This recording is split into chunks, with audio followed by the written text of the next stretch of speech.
Hola, seguimos con nuestro caso clínico. En la parte anterior vimos los hechos, ¿verdad? Bueno, ahora viene lo más interesante, la parte del razonamiento. Vamos a meternos de lleno en cómo es el proceso de pensar de un clínico. Justamente de eso se trata. Ya no es solo ver qué tiene la paciente, sino empezar a preguntarnos el por qué y sobre todo a plantearlos todos los ¿y sí? O sea, ¿qué más podría ser? Ahí, justo ahí, es donde empieza el verdadero trabajo del diagnóstico. Y bueno, para empezar a resolver este misterio, hay que hacer como los detectives, ¿no? Lo primero es poner todas las pistas sobre la mesa.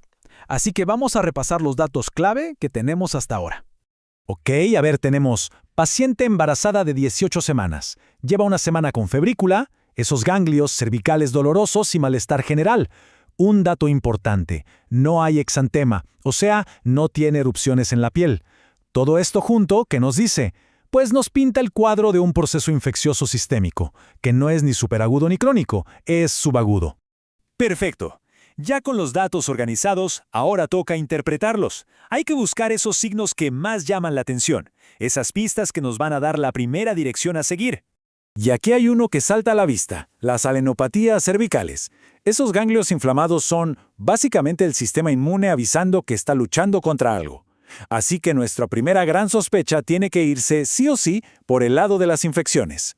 Este conjunto de síntomas, fiebre, malestar, ganglios inflamados, se parece mucho a lo que llamamos un síndrome mononucleósico. Y cuando pensamos en eso, inmediatamente se nos vienen a la cabeza un par de culpables muy comunes, virus como el de Epstein-Barr o el citomegalovirus. Son, digamos, los sospechosos de siempre en estos casos. Pero ojo, no podemos quedarnos solo con eso. Sería un error. Hay que ver el cuadro completo. Y para eso, el historial de la paciente es fundamental, porque de ahí pueden salir pistas que nos abran caminos totalmente nuevos. Y aquí está, un dato que podría cambiarlo todo. La paciente tiene contacto con gatos.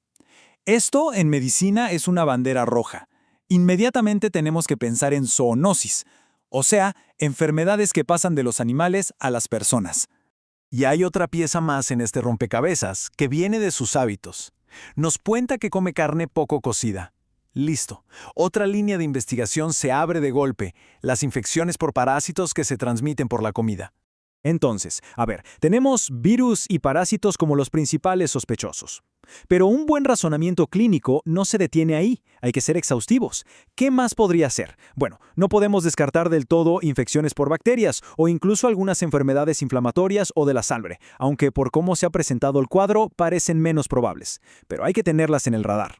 Y justo cuando parece que tenemos un mapa de posibilidades, entra en juego el factor que lo complica todo, el más importante de todos, el embarazo.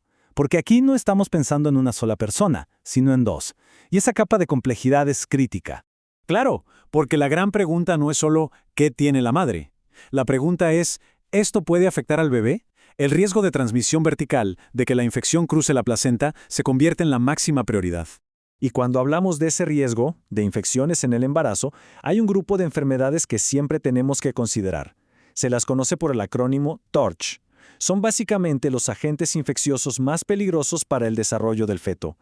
Bueno, entonces vamos a poner todo en orden. Después de este primer análisis, esta es nuestra lista de hipótesis. Tenemos desde una infección viral tipo mononucleosis, una parasitaria por los antecedentes, alguna del grupo TORCH por el embarazo y sin olvidar las bacterianas o hematológicas. Es nuestra lista de sospechosos, del más al menos probable. Tener esta lista es genial, pero es solo el primer paso. Ahora necesitamos un plan para empezar a confirmar o descartar cada una de estas ideas. Y ese plan se basa en hacer las preguntas correctas. Esas preguntas van a ser nuestra guía, nuestra brújula en la investigación. La primera pregunta es directa y acotada al contexto. De todo el universo de infecciones que existen, ¿cuáles son las que típicamente causan ganglios inflamados en una mujer embarazada? La segunda pregunta va directo a una de las pistas que encontramos. ¿Qué enfermedades se pueden contraer al comer carne poco cocida? Hay que explorar esa conexión. Tercera pregunta, y atacamos la otra pista epidemiológica, el contacto con gatos. ¿Qué infecciones están asociadas a eso? Es otra línea que no podemos dejar pasar. Y por último, la pregunta que, como dijimos, es la más importante de todas. Para cualquiera de estas posibles infecciones, ¿cuál es el riesgo real y específico para el feto? Esto es lo que definirá muchas de las decisiones que se tomen. Ahí las tenemos. Estas son las preguntas que guiarán nuestra investigación. Para poder responderlas, vamos a tener que meternos de lleno en la fisiopatología, en cómo funciona cada una de estas posibles enfermedades. Así que ahora empieza la fase de búsqueda de información. Y eso lo veremos en el próximo análisis.